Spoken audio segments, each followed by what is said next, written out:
This is Phantom Electric Ghost, and we're live on the air with science fiction author Jordan Keller, and we're going to talk about the story behind your new book, Falling Gravity. Yep, it's Failing Gravity, and Oh, thank you for having me. failing gravity. I thought my eyes are bad. Oh, it's okay.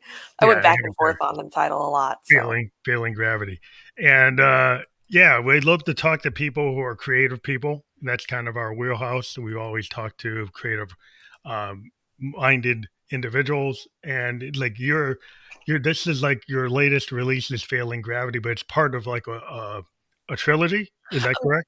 nope, so this is a standalone Oh, novel. it's a standalone. Yep, Oh, it's I just separate. finished up a trilogy Oh, about superheroes. oh, so this is outside of that. So I was Mhm, confused.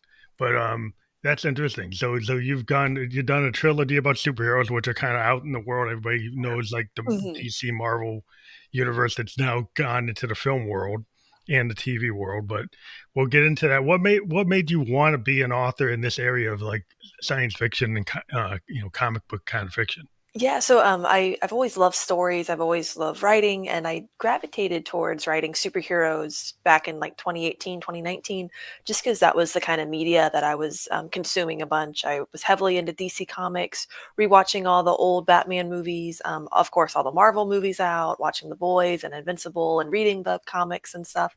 So I was just consuming all this media, and I found that, in my opinion, there was a lack of super cool girl heroes, and so I started writing a female superhero named Abigail. Her hero name is Avalon. And I just kept writing her and all these. She actually started as a Dungeons and Dragon character of mine.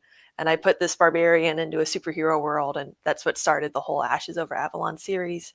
And so I just wanted to write a really cool girl superhero and what it meant to be a hero and all the obstacles she had to overcome to prove that she belonged in this space just as much as any other hero did.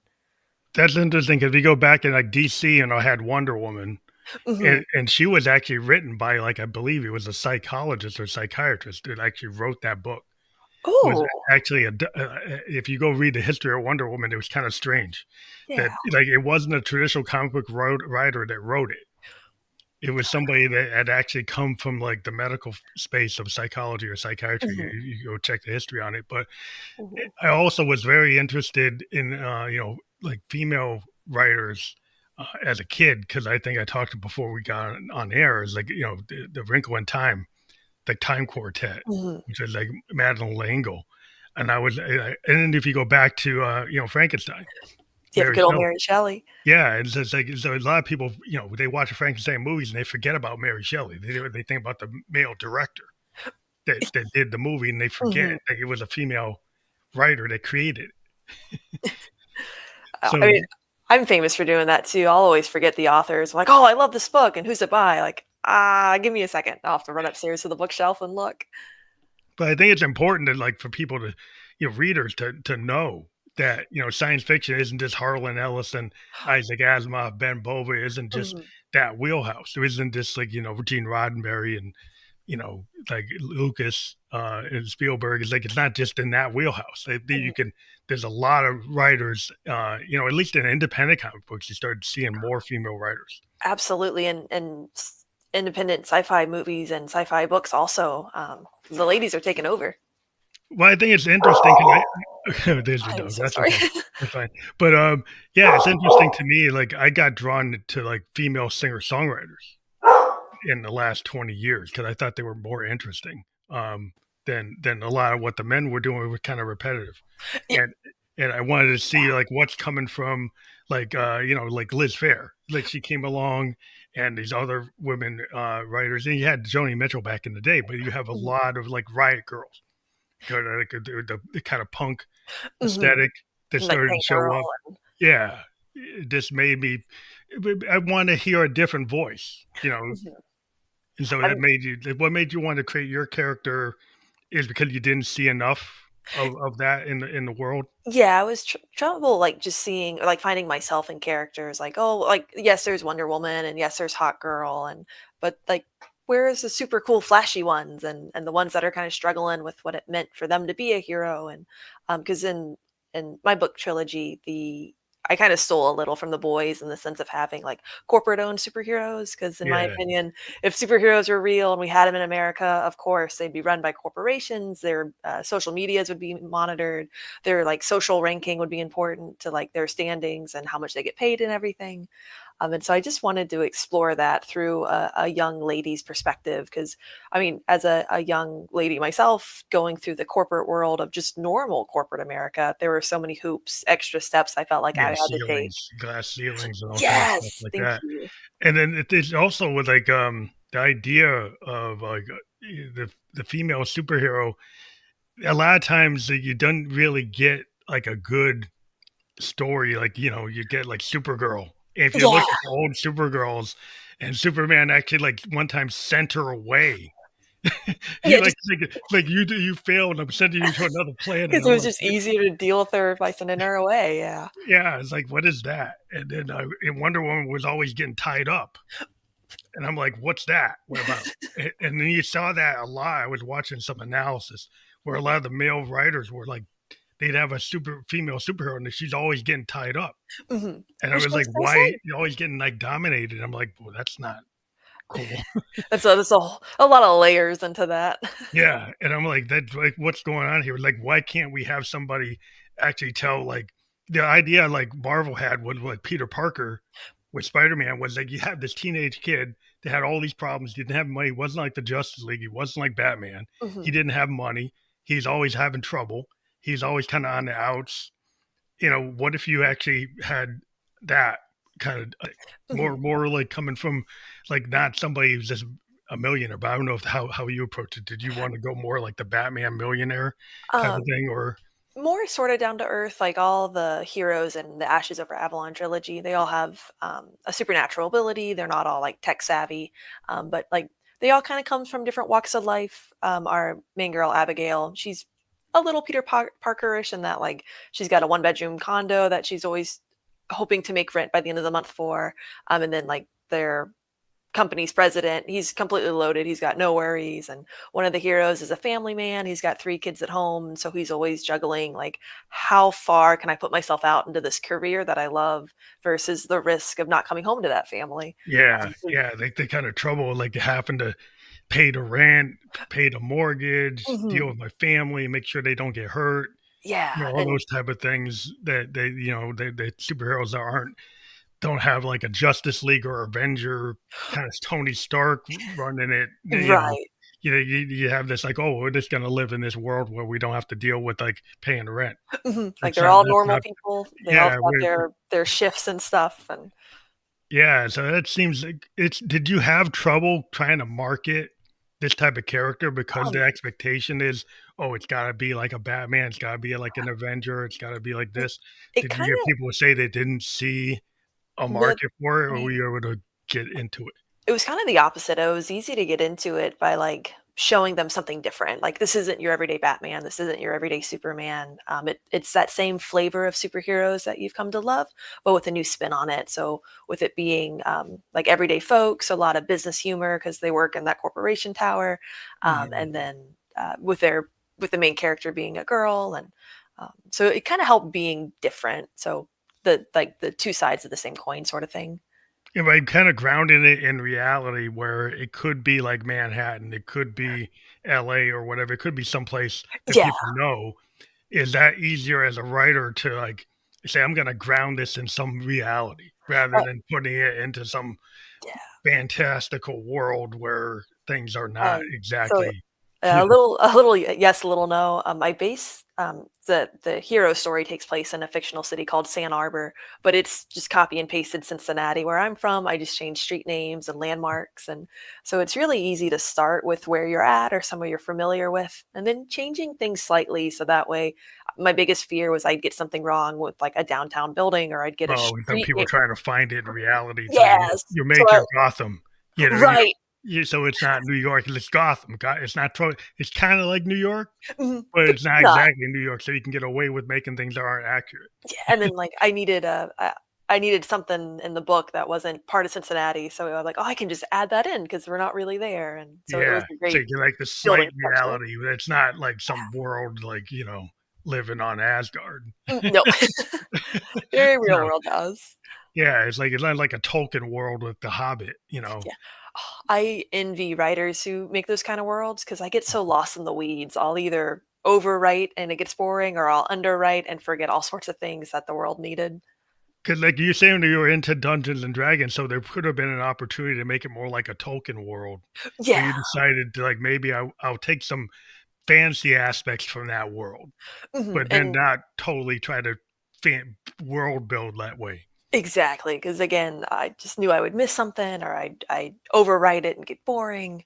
And in my mind, superheroes didn't really make sense in a Tolkien-esque Yeah, Dungeons 'cause and they're all Dragons. superheroes anyway. They're all powerful beings. They Exactly, already have right. it's like that's like the norm. Mhm, So the if it like in the thing that's interesting, like in the comic book world, is like you have a mutant or you have a super somebody with a power, mhm, and everybody else doesn't have it. The majority of people don't have it. So right, it's like that's what makes you like different. and makes them all special and makes it really there's a lot of tension between the superpowered and the normal people, because like, how are they gonna stop these people? They're invincible. Yeah, so you get this world like in Marvel, like the mutants. There's this whole thing where mutant was kind of used to create a situation of like kind of racism, like Yeah, what happens when people are different and then people hate them. And mutants were like people would get around a mutant, they'd just be scared of them, mhm. and they wouldn't know. They just have this fear, and so then people would want to regulate them and control them and jail them. Do you run into any level of that, or people are just enamored with your heroes? The uh, in later books in the trilogy, we introduce a few heroes who have more pronounced abilities. So, like, it's not just like shooting fire from your hands. Like, this person looks like a dragonfly, and so he would experience more the prejudice and the naysaying and the fear from people versus some of the other heroes who looked more like humans. And it Mhm. was really cool to kind of play that line of like, well, you look like a hero, so you're going to be a hero, versus, well, you look scary, you look like a villain, so we're already going to assume that that's your role in this society. Yeah, 'cause, like, you go with Superman, he got kinda got associated with the American way. He got Yeah. associated with the United States, even though he's an alien, he could have been, like, for the whole planet, but he was, like, Mhm. USA. Exact And so then the Captain America, like, he's USA, right? Mhm. So, you know, they gets the idea, like, they all we're tied to the government. But you Mhm. said that, like, you've got this corporate thing going, so maybe you can dive into the corporate world, Yeah, so, how that works within your structure? yeah, for sure. So there's different hero companies. So in the novels, there's the Hero Relief Center and Saves the Day Hero Corporation, and then so each big corporation has their own hero team they operate with. And in my mind, it felt sort of like a sports team. Like, well, Saves Mm. the Day have these X players, and the HRC has these X players, and they have certain jurisdictions throughout the city, and they like the Saves the Day folks can't cross over to the Hero Relief Center side, and so just like that was a lot of fun to create, and like the different tiers and the the different contracts and the disputes they have to go through. And Abigail just wants to save people and be a hero, but she's got all these red tapes she has to cut through, and all these hoops and signatures, and like you have to do so many hours of PR each week, and that gets in the Oh, way of wow. like, So yeah, that's interesting. So does that get into, like, government? Do, like, world governments come in? Does the UN um, come in? I Does the didn't go US into government any come of in? You that. don't go into that. You keep No. it more at the corporate level. Yep. They don't get some UN group coming in saying, "You can't do this, you can't." But do you guys don't cross, like, Oh, nation states. no, no, it's They all pretty self-contained into the they don't city. go they're kinda like your friendly neighborhood Spider-Man. They stay in Manhattan, Yep. stay in Ohio, or I stay in your world. Yeah, but, They never crossed the Ohio River. well, that's interesting because they keep it kind of like, you know, I always like about Daredevil, he stay was not like a Hell's Kitchen. He just Mhm. stayed in, like, New York. He doesn't really go outside of New York. He just stays in that zone. Yeah. And he doesn't go off like the Avengers going out into the galaxy. They go out, like, in their stories, they go out to sometimes they fly Everywhere. out like the X-Men. They would go on to, like, other planets. Mhm. And you're like, "Wow, that's a little cosmic." Or like, how are you gonna protect us here if you're 7 light years away? Yeah, where you going? It's like yeah, well, you keep it kind of in a world that's maybe more digestible and keep it more grounded. Yeah, it's I feel like it's a very, like, easy entry level into, like, the world of superheroes and, like, what the genre can offer. Yeah, because a lot of what goes on with the superheroes now in the comic book world is they have all these like really long epics, and Mhm. they tie like multiple characters together. Yeah. And in the industry, it's kind of like where you have to buy like this comic book with this other Uh-huh. comic book. You got to buy it for next year because they're all like all co-mingled, and they have I these big epics like Crisis on Infinite Earths was a Mhm. DC thing, and they kept on doing. Marvel has all these Secret Wars where they do all these big long like epics. As a comic book reader, anytime a crossover ended, I'm like, "All right, I'm done. No more crossovers. I can't handle all this financial responsibility." And then a new one would start up, and I'd be buying the books like, "Oh, dang it." Do you try to link your stuff together like that, or is it kind of like Um, you're the the 3 trilogy books, Wildfire, Burnout, and Combustion, they're all linked together. It's one big epic, and then the new book's totally separate from it. mhm. So, So it's kind of you have a standalone. yeah. So your standalone is it still in the superhero world? Nope, it's totally new. It felt so weird to write something non-superhero after spending so many years with the Ashes Over Avalon trilogy. So Failing Gravity is more science fiction dystopian. It's sort of an end of the world. It's towards the future. We've got like a huge natural disaster has occurred, and different pockets of humanity is left over. And it's the story between the slums, which is the shadowy city underneath this floating city that's just above the acid cloud, so they don't get to see all Now the all hardships. the upper class people live in that cloud Yep, city, and then yep, all the common peasants live in the other world. absolutely. And so, like, the Cloud City people from Ikaria, they don't see all the hardship that's going on Earth, whereas the people in the slums, like, they're dealing with it day to day, and there's this huge resentment that the slummers have towards the Ikarians because, like, they have all this technology and they could really help them out, but they're too selfish with it. They won't bring it down. Is there any dependency on the cloud city on the peasants, or are they totally separate from them? Totally separate. Ikaria has outlawed like robot fighting and alcohol and gambling, and so the Ikarians will come down to the slums for like wanton endangerment and like place their bets and go to these fights and go to the bars, and so they kind of rely on them for entertainment purposes, but it's all like illegal and like Kind street of like a racing. tourist, like fantasy tourism. Yeah, it's like a Las Vegas sort of vibe. That's interesting because the one thing I love about science fiction, Gene Roddenberry and Rod Serling Mhm. were able to do this in the 60s and 70s is you could have the science fiction world and make a statement about Yeah. like something that is actually going on in the regular world, not the non-fantasy world, but you can put it in this context of like you can have a rebellion in Star Wars. You have this Mhm. rebellion. So what is that rebellion about? Right? And it's well, this the emperor is like they're ripping off the peasants. Mhm. They're But we taking all can't the say that in real resources. life. They're stealing all the resources and taking all the power. They have all the money. They have all the like plans aligned, and you have to pay the tax. And like Mhm. so, you can make social commentary Yeah. through your fiction. Do you find that you do that, or you just come up with a story that's in this world? I just came up with a story within that world, but I real life elements definitely kinda shone through my writing subconsciously, Yeah, it just maybe comes through. consciously. Yeah, Yeah, it's hard to avoid writing what's happening in your day to day and what you're seeing all the time. So they definitely kinda shone through a little bit even without my trying. that's interesting. So, failing gravity is that it's totally self-contained. You don't see it having a sequel, or you think you could actually go in that direction It and have more books in that road. Yeah, totally self-contained. There are a few little, like, seeds that could be grown into future books, but I wrote it with the mindset of it just being a one and done. One Uh, and done. yeah.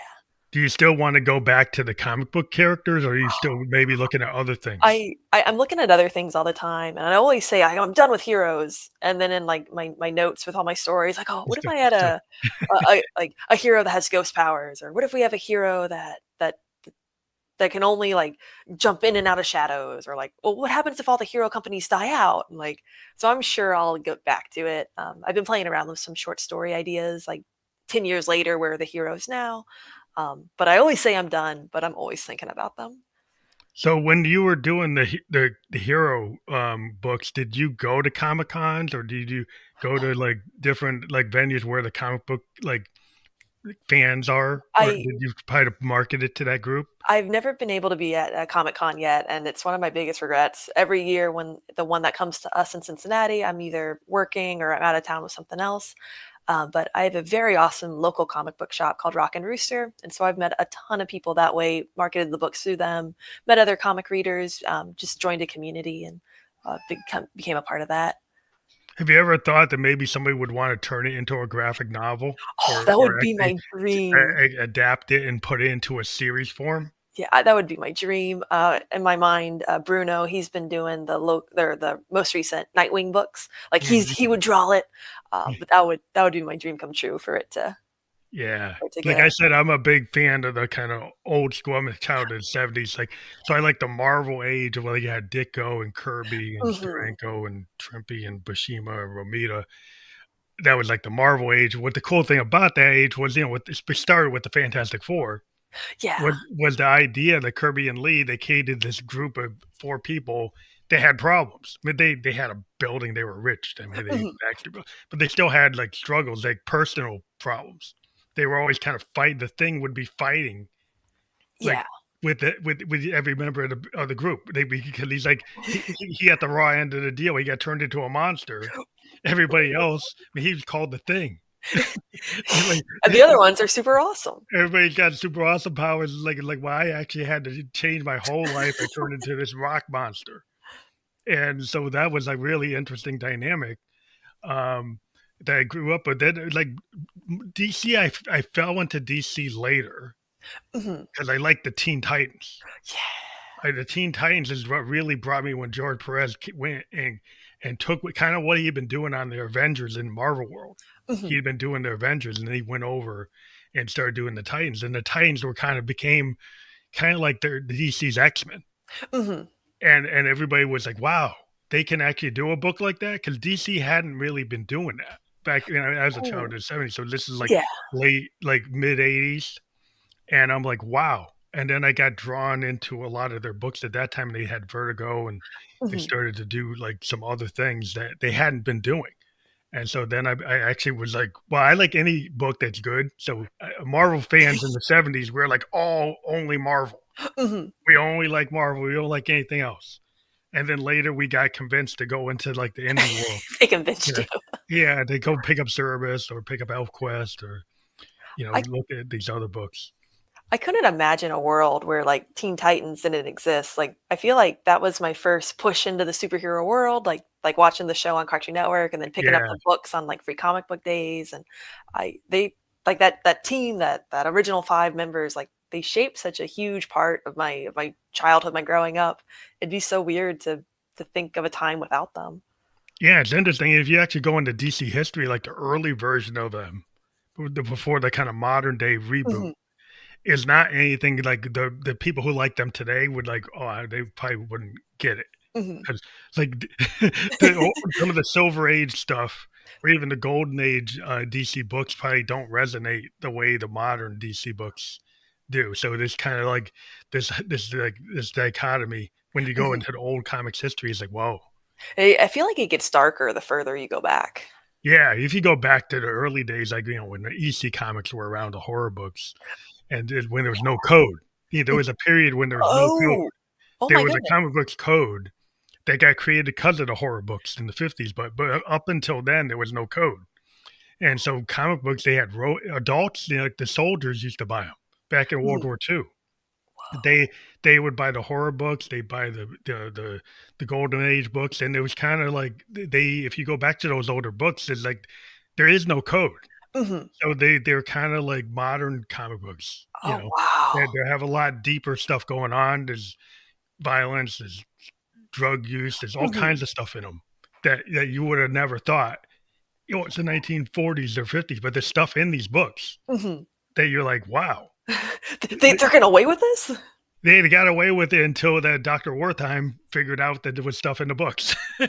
Oh my He goodness. created the code because he said there was like this book called The Seduction of the Innocent. And he said the comic books were causing youth to be to get into crime. Mhm. So he went in front of the set of hearings and he said that it was causing crime. And there was Wow. really no real proof of it, Of but course not, yeah. he created like this whole code, and that kind of generated like the modern Silver Age of the superhero book. because up until then, the horror book and the crime comic book were the big thing, like the Tales Mhm. of the Crypt, and there were science fantasy books. Like Wally Yeah. Wood was doing all these fantasy books for EC, and only EC's book that survived was Mad, which was Mhm. their comic magazine, and that one survived. But the rest of them died, and What a everything got turned into superheroes. what a fascinating way to, like I Segments. never would have known that, yeah. But it's weird. It's like because I just I'm a history buff and I have tons Mhm. of comics. But just the history of those that whole that thing and there's some of the great writers and artists were in like in those horror books like Stan Lee and Kirby were writing Mhm. romance books. They were writing horror books in the 50s. Ditko was doing horror books. And then it all, changed in the late 60s, mid 60s, like 63, Mhm. 61. And then you get Spider-Man, you get Fantastic Four, you get Hulk and all those things. And then suddenly the DC guys saw the Marvel guys picking up and they start Mhm. shifting, but they were more trying to get the kids. Marvel was actually trying to get college kids. Oh, wow. Lee and Kirby kind of made a decision that the people reading their books were actually like college kids because they Mhm. started getting letters pages and they saw that there were actually kids going to college that were reading the Marvel books. Oh, wow. And so they started writing the stories in knowing that these aren't just junior high kids Yeah. or kids in elementary school. These are like college kids. So they wrote stories that actually like the reason I think the movies resonate because they're a little deeper than what you would have thought. Right, resonating more with that older Yeah. audience. So I mean the idea like a lot of people like these books now, like these, the idea of comics Mhm. is in the movies were embedded. Everyone wants the next Superman movie, the next Batman movie, the next Avenger movie. Yeah. There's a wide audience. But in the 70s, it was kind of like the kids who like Star Trek and Doctor Who. Mhm. It was like the nerdy kids. It's like the other kids. They're like, "What are you reading No. those for?" The nerds are taking over finally. Yeah, it's like it's really interesting to me that that a lot of women at the time they would look down and like people reading comics. It was like, "What's that? No. What are you Mhm. doing that for? It's corny." So now that you're like we got this whole world where now people want to get into it, and you have independent female writers like yourself Yeah. in this area that was kind of like the nerdy era, and now it's like I'm really happy to be a part of it. yeah. Well, I always thought it was a cool place to be, because I like Spock. I thought Spock Mhm. was a hero to me. Mhm. Yeah. But when you're writing and people you tell people what you do, what are other people around you? What do women think about like the area you're in, like Yeah, your friends? they think it's really cool. In college, a lot of my friend group were also writers, and we would write scenes from our Dungeons and Dragons games, and for Oh, so one you had a group of people that are in the same thing. Yep, yep. And so, like, for one of us to make it, like, it's just been really encouraging to, like, be here and also encourage other people who may So have you not have stay thought. in Yeah. that. That's what you tend to find is like law of attraction. Like if Yeah, you're a yeah. writer, then you tend to have writer friends, or you have Mhm, artist friends, or people who are in the arts mhm, just, like, around you that are like creators. a collective Yeah. of people, like musicians. Like we hang around, like it's safer to go to the club with five other Mm, bands. Like if you go to set up if you're in a band and you want to make it, or mhm. you link with a bunch of other bands, you go as a collective and you take over that club for a week versus you trying to go there by yourself. Yeah. I mean, I've been in a couple different signing opportunities, and it always seems like the multi-signer events with, like, different authors, different genres always seems to do better than just solo ones or the Well, it's small ones. harder. It's harder It to get people to wanna go. If you get a bunch of they have all those fans of those bands, Mhm. and if you go to an author convention or a group, like, Yeah. a signing, if you have a bunch of writers, you get, like, the benefit of multiple, like, readers. Mhm. They're all gonna go and say, well, they cross-pollinate, say, "Well, I'm gonna read Yeah. this person's book," and I didn't know about that book. Mhm. So then you get people into your genre. You get them into the space of, "Oh, maybe I should be reading this instead of watching like binge watching like something on Netflix." Mhm. There are so many times, like, I'll go to concerts for the headliner and leave with, like, the openers, like, all their, like, CDs and T-shirts because, like, I fell in love with them, and Yeah, but it's a great experience. that's the way you gotta hook, to me, being a supporter of independent artists. I have always looked for the underground bands. I Mhm. grew up with college radio, so I Oh, grew up listening to REM before they got big. yeah. I listened to, like, the Replacements before they got big, Mhm. like Nirvana before I listened to Nirvana on Sub Pop before they blew up. Oh my gosh. And, I was always into that kind of space. I Mhm. was listening to bands like Husker Du. You might not know who they are, but, like, there's a lot of bands that were like the grunge bands. Mhm. They like grunge bands will note like a band like Husker Du is like Bob Mould, Grant Hart. Like Nirvana was listening to that. Like they were listening to bands that didn't make it, right? Mhm. Like kind of like Lou Reed and the Velvet Underground. They inspired a lot of independent artists. Like they inspired REM to do what they were doing. They Oh, wow. inspired like the Counting Crows. Mhm. A lot of the like the stuff that Lou Reed did before he made it big in the Velvets inspired independent artists to say, "Hey, I can actually do subjects that aren't just about a love song. Mhm. I can write about the dark heart of New York. Yeah. You know, I can write songs about the underground in New York and make that a topic that's typically not like, whoa, that's not a pop song. Mhm. That's a different type of song. It's not a pop song. It's like a story song. You know, And oh, I'm so grateful for those kind of artists because I get so bored with like pop radio and pop music, and so having those darker elements and those story songs, they're so tasty in comparison. yeah, because like the A&R guys or the guys that want to make the hits, they always want to just take like the Beatles and recycle them, or they Mhm. want to take whatever's the hit of the day and recycle it. And the artists that really push it, the Zappas, the Dylans, the Hendrixes, are the people that's like, well, I don't fit in that box. Yeah, and I'm gonna I'm keep gonna doing what I wanna do. do this, and suddenly it becomes the thing. Hendrix was in the studio, and there's big stories about like feedback was not something engineers will allow on the record, Oh, and yeah. and Hendrix had to force it. He had to go on the boards and say, "Hey, this is not getting edited out. Mhm. This is what I want on the song." And then when you get artists that knew what the vision was, even though there are producers and engineers around that went to Berkeley or did whatever, Mhm. you had to like press your point. Like we're gonna this is gonna hit the record because this is Mhm. what it is. Yeah. And sometimes today I feel people are just trying to get the hit and they're not really trying to push it like the Hendrixes and the Dylans, Right. like back in the Lou Reeds. It's like, yeah, that isn't on the radio because it's new. Just give it a second, people are gonna love it. It's new. It's like where's your adventure? Where's your adventurism to want to try to be in like that brand that to me is like the cutting edge of a pioneer Mhm. that's going on the edge, that's doing something they hadn't done, Mhm. like Just the pushing Star those Trek idea. boundaries and yeah. The idea is like we're gonna go where no man's gone before. Like, why not? It's gonna be great, just give us a second.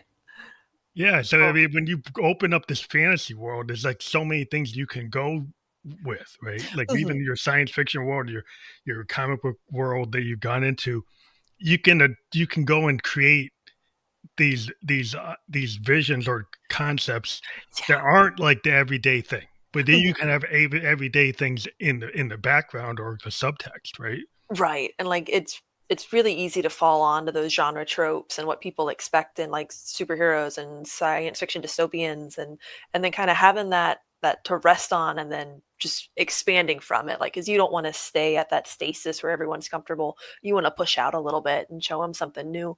Um, so But yeah. when you write like books, do you plan it out like an outline, or do you kind of do stream of consciousness? Like I know I've talked to writers like when they're talking about their dialogue, Mhm. sometimes they go into like a stream of consciousness. They're on their typewriter or they're on their word Yeah. processor or whatever, and they just go flow. And then they have an outline of what they want. But sometimes when they look at their flow, they say, "Oh, this flow is changing the direction of my idea," and they're willing to Mhm. actually adjust. Yeah. Do you find that you do that kind of sequentially or I non-sequentially yeah. or however it comes to you? I feel like I'm very organic in my planning. Before I start writing, I tend to know where the story is going to end up, where it starts, and a couple of like bullet point scenes I know happen in the middle. But otherwise, I keep it very flowy. I let the characters kind of guide themselves. I let the story become its own thing.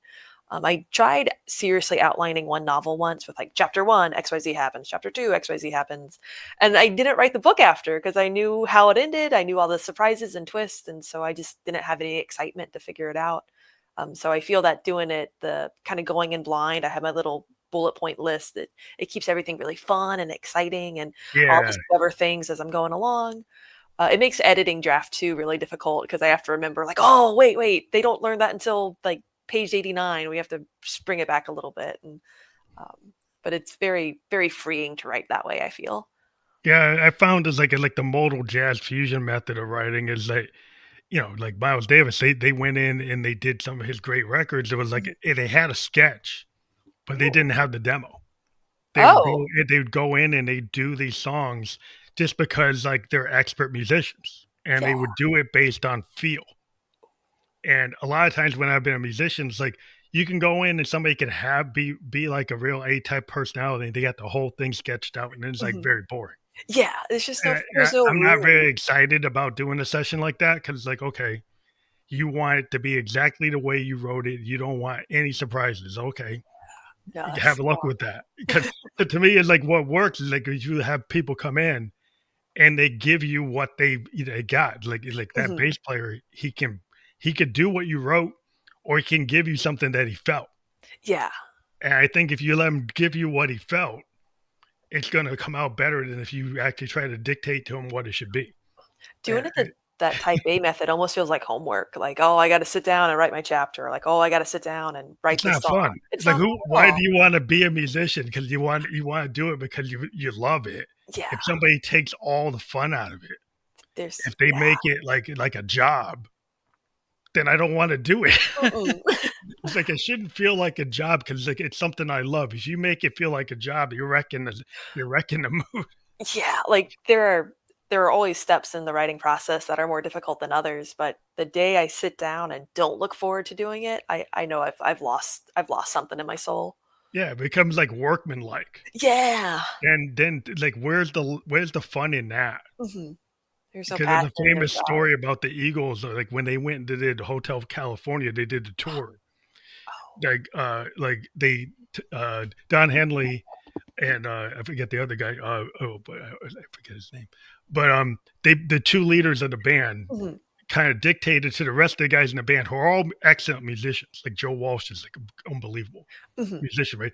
They dictated they had to play it note for note like the record, and Oh. they would fine them if they didn't.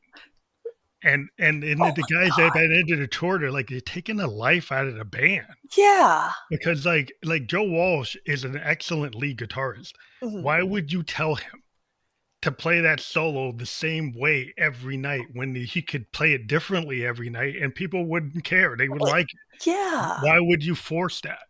And that to me is kind of like where the world is now with music.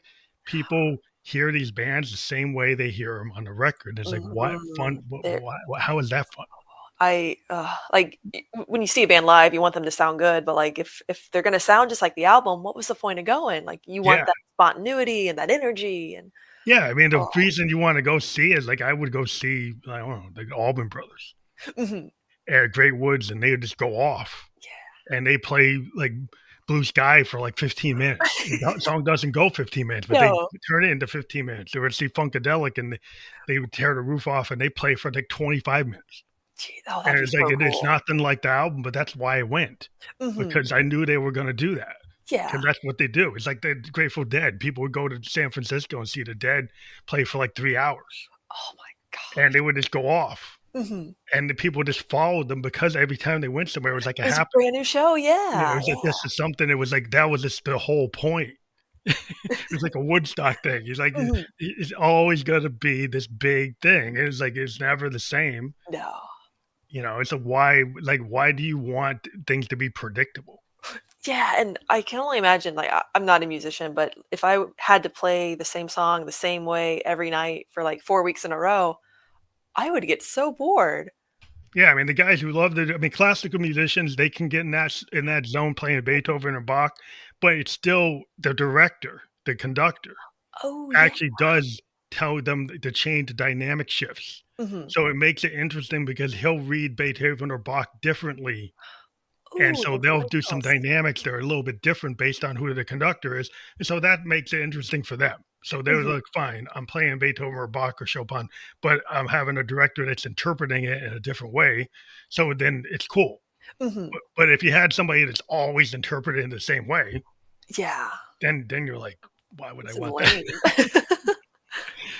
But it's like that's why you want a voice like to be a human voice. And I'm kind of gonna seg into something here Yeah. with all the AI Oh my gosh. in writing today. They got. I mean, I've run into some tech bros that told me like, well, AI is going to replace musicians, so you won't need to do that. I'm like, really?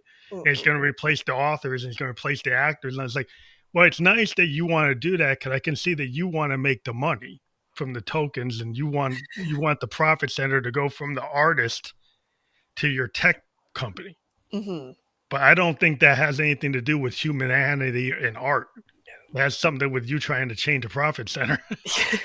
They're like, "Oh, oh, And I don't yeah, know if oh, that's anything anybody wants, but maybe people will accept it because it looks good on its surface, but it's not. yes, yes, on the surface, but once you start kinda looking a little closer, it just feels cold and lifeless and, um, uh, yeah.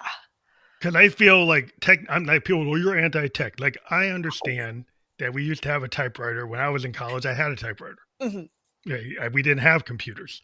And they were the tail end of my college. They started Macs and stuff started showing up, and I was like one of the first generation that went to college in '86, had my typewriter.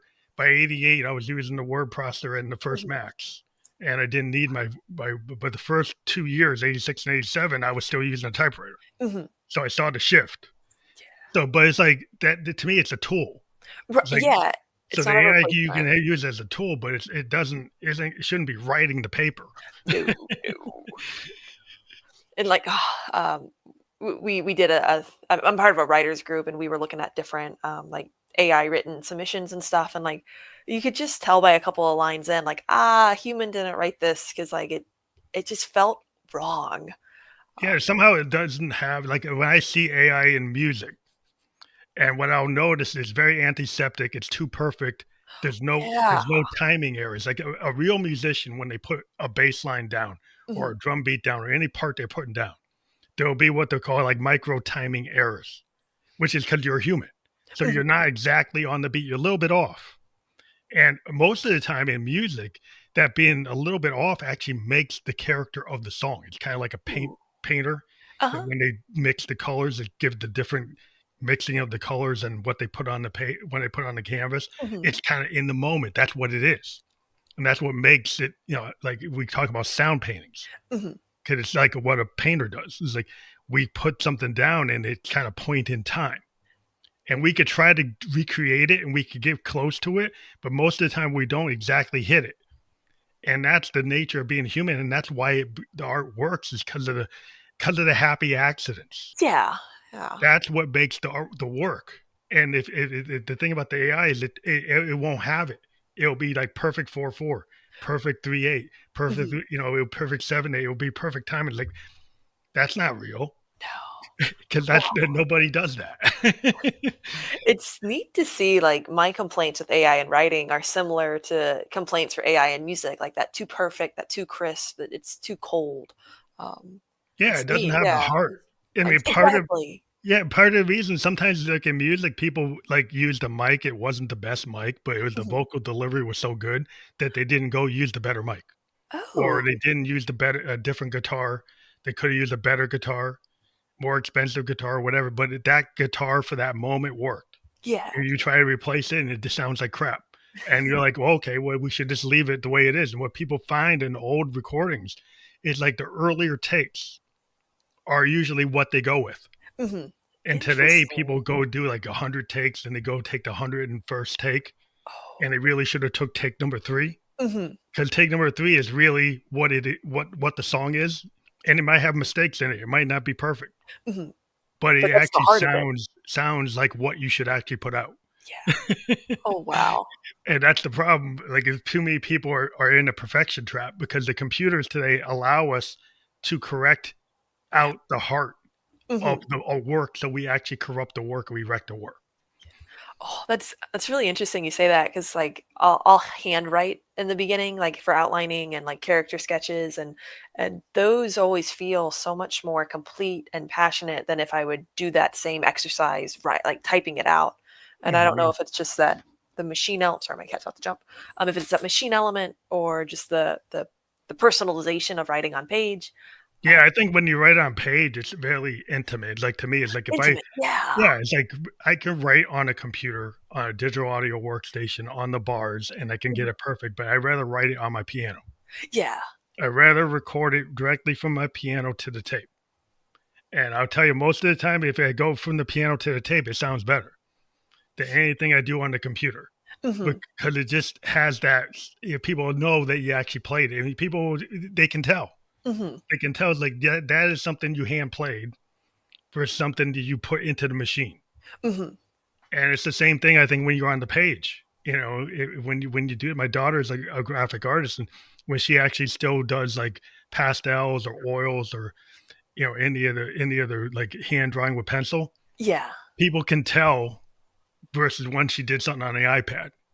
Now That's so she can do it on the iPad, she can do it on her digital stuff, her cool. Adobe, but people really like her hand drawn, hand painted stuff. I mean, Mhm. that's what gets into the gallery.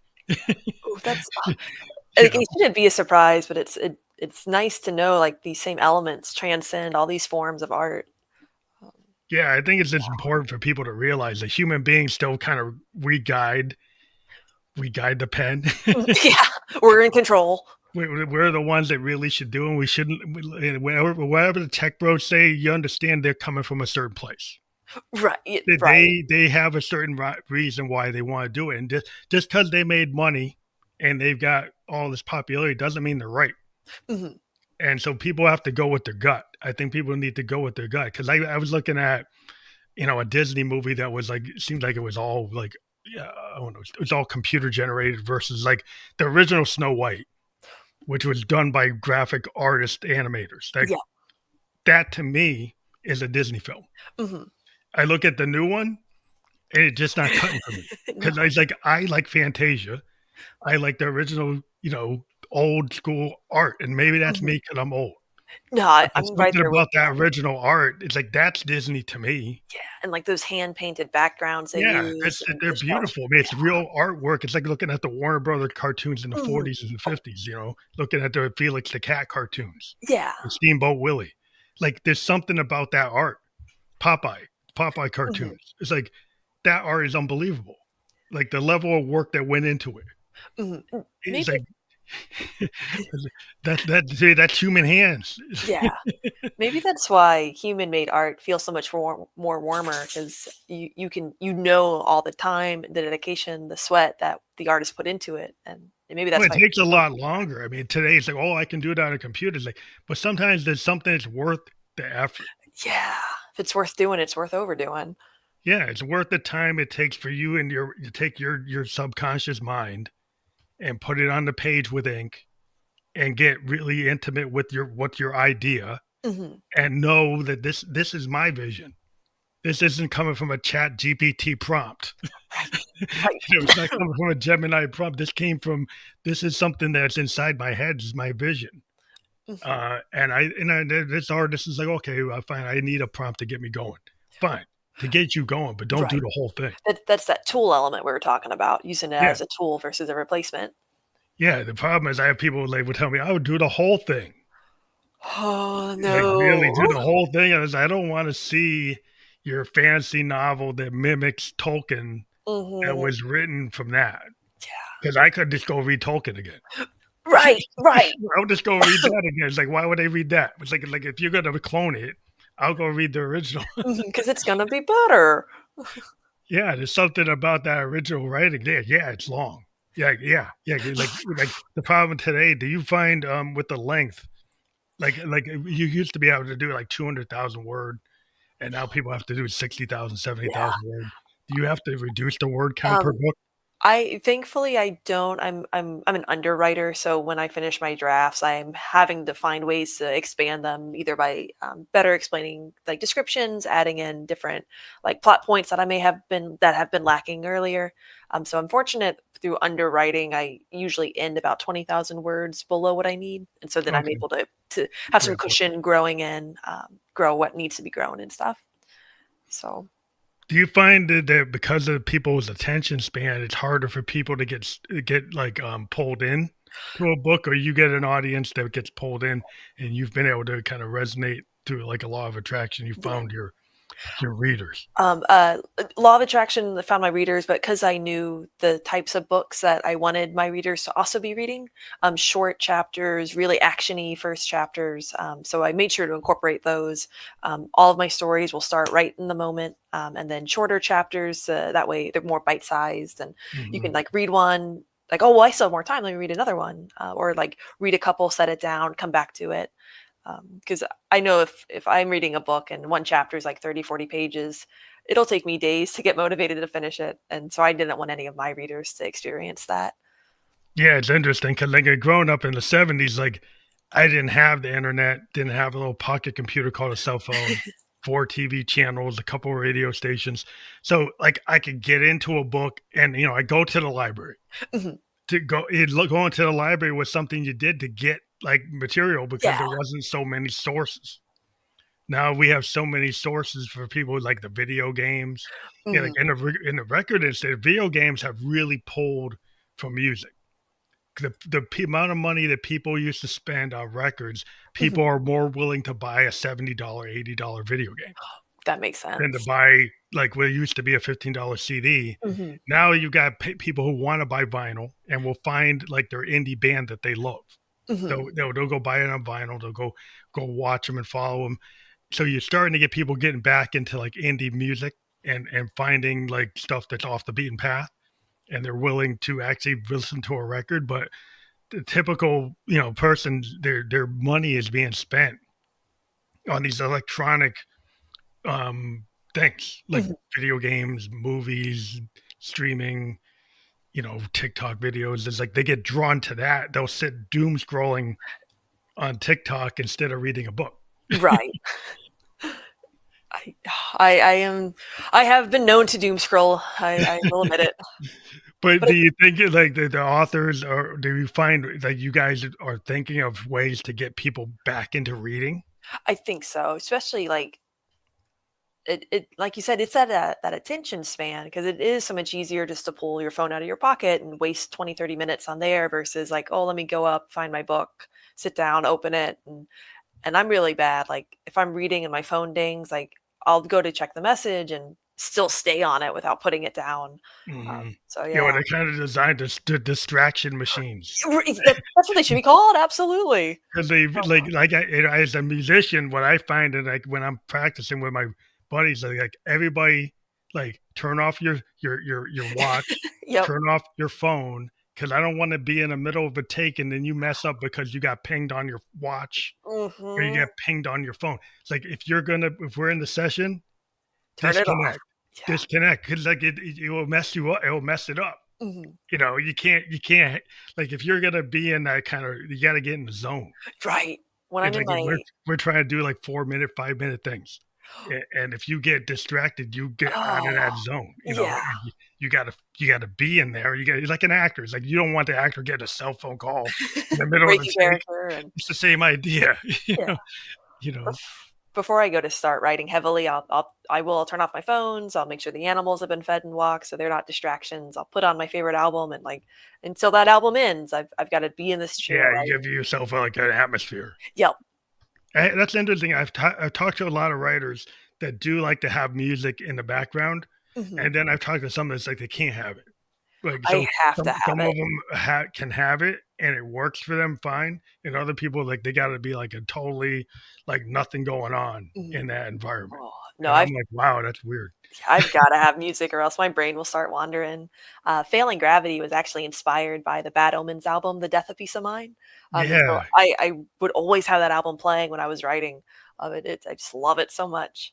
Are you actually bringing themes from the song into the story? Yep. The very first draft, each chapter was based on the song. So chapter one was based on Concrete Jungle and so on and so forth. And then I realized it was getting harder to shoehorn the story into all of it. So then I just took more like elements and themes. So like Roman, he's the main character. He really embodies that Concrete Jungle song where it's like Mhm. I've like fallen into this new world. I'm gonna make a name for myself. I'm gonna become king here. Then going on to like the just pretend side of things where it's this longing, this waiting, like I'll do whatever it takes, I'll wait forever long, but I really don't want to. And then going on to like the bad decisions part of the album where it's like he's hit rock bottom, he doesn't think there's any way out, so what's the point if not to just make all these bad decisions, because in his mind there won't be any consequences, there the goodness is gone. And then the very end of the album with Miracle, it's just very hopeful, like I'm gonna find the beauty in it. And so those are the four main songs I feel like really stuck through the out or my outline, my little sticky note of bullet points.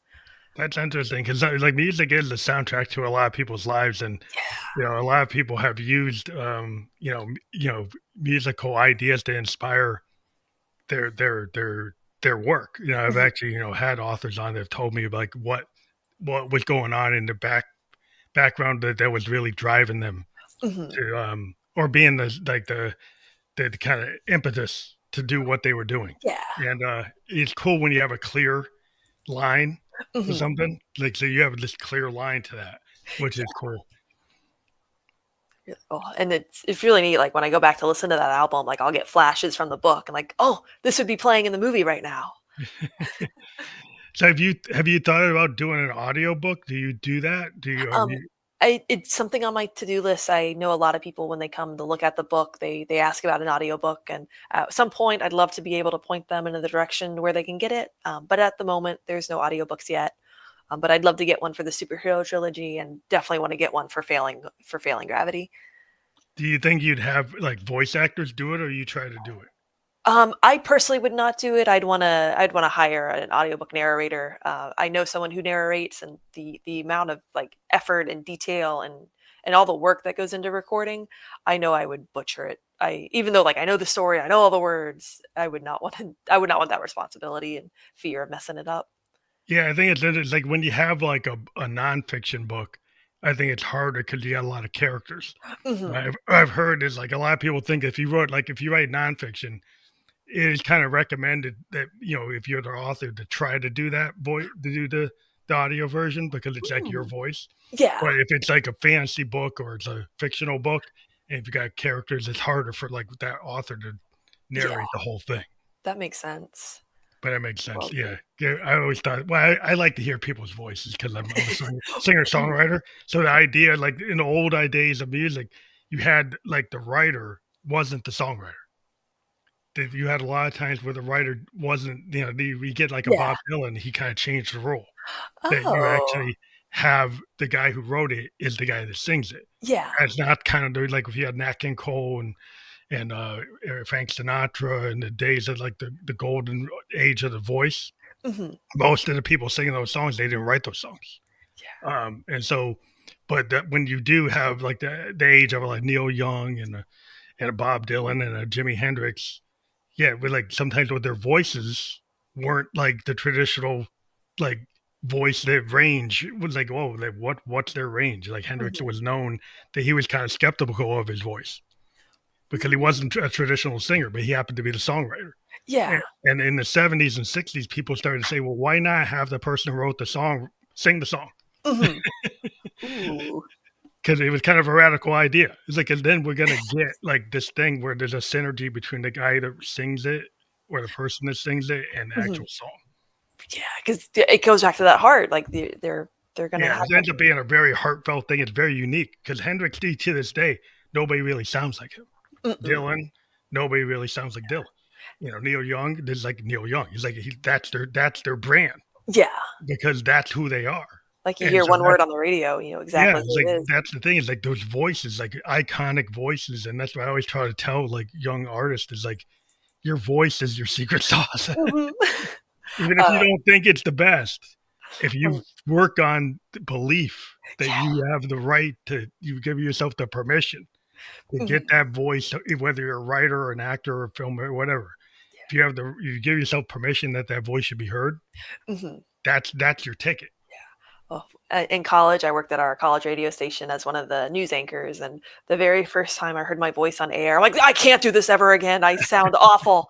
And so it took about 3 weeks to finally find my courage again, and, so yeah, but, like, yeah, like, it's your voice, you have it, speak it, you're gonna be Because heard you wherever you never want to know. go. Like some people find it, you know, like Dylan. Like people like to this day that don't like his voice, but there's a whole crowd of people that love it. So much more people who love it. Yeah, who love it. Like, it wasn't the standard voice. Mhm. It is not the voice. The engineers would say, "Well, that's not a radio voice.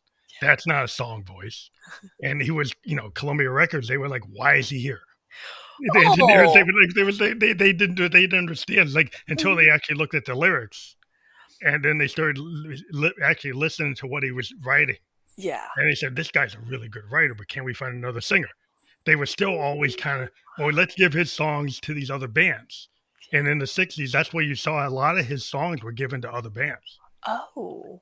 They had tons of bands were singing his songs. Mhm. And we're like the Birds were singing his songs, and Hendrix sing one of his songs. But there's a lot of bands that actually would take his songs and sing them. Yeah. And because there's this idea, well, he's a writer, really. He's Oh. not the songwriter, but like the thing with his music that really was the key was like when he actually sang his song, it was magical. Mhm. I Probably think that's sounded the way same better thing than with like anyone else who as a could. writer. Like when you have your idea and you give it to the world, Yeah. it's your vision. It's a Jordan Keller book. Right, That, and, like that's it's your stamp on the world. 2 people can write the same, like, story in terms of plot and character, but they're gonna come from different parts, different places in their lives, and they'll never be the same book regardless of how similar they were Yeah, writing. like you get into the crime story or the romance story, people Mhm. still want they might have a similar structure to a romance book, Yeah. but there's a you certain like stamp of a certain romance writer, that's their iconic signature, and they might have the same kind of plot, but it's Mhm. how they characters act and how their voice comes through. Exactly. That's why you get it. Even though it's in the same genre, it's not the same thing. Mhm. For So sure. there's lots of romance genres. There's I always am looking for the new voice in any genre. Something fresh and tasty. Yeah, well, I think that's what to me might makes you want to get up is like the fact that there's somebody I haven't I haven't actually experienced this art before, right? Mm. And that's what makes me want to that's what makes gets me excited. It's not about seeing the same thing over and over. No. You want that variety. Yeah. So I want to get people to like check out your website. Mhm. Thank So you. jordankellerauthor.com. And we do have books dot dash one. But if you click this link, what will people find when they go to your website? Yeah, so when they first get on the website, they'll have a little bio about me and a place to sign up for my newsletter. I send that monthly. You'll have the links to all of my books, my 3 superhero books, and then the pre-order link to Failing Gravity. There'll be a link to my blog. I try to do fun short stories, interesting tidbits. There's also a link to my second blog called Tales of My Tenants. I'm a property manager by day, and so this blog is all the silly things my college-age tenants call me about. And then there'll also be a contact page. So if anyone has any questions, they're free to reach out to me there. You do a podcast too, right? Oh, I do. Yes. This is new. Thank you for reminding me. I do a podcast with my best friend Crystal. It's called the Everyday Writers Podcast. We're on YouTube and Spotify. And the goal with that podcast is to inspire writers from any point in the process they're at, whether they are struggling with characterization or what plot they, or sorry, what point of view they want to use, or if they have questions about publishing, self-publishing versus traditional publishing. We just want to be a wealth of knowledge for new writers, and that way they feel like they have all the tools that they need to achieve their dreams, like Crystal and I have. Well, that's awesome. Yeah, Well, thank I like that you're paying for it. I like you're out there in the podcast space, you. Mhm. and I appreciate the time you took to be on the Family Electric Ghost podcast. We've Yeah, just thank you been for live having on. me. Thank you. We've been live on Facebook, LinkedIn, and YouTube, and we'll be out in the world on those channels immediately after we're off the air. And we'll be on all the other channels you can watch or listen to a podcast by tomorrow, like Apple and Spotify, iHeartRadio, places like that. But I want to thank you again for being on the Yeah. show. Of course. Thank you for having me, and thank you for all your listeners for giving me their time. Thank you.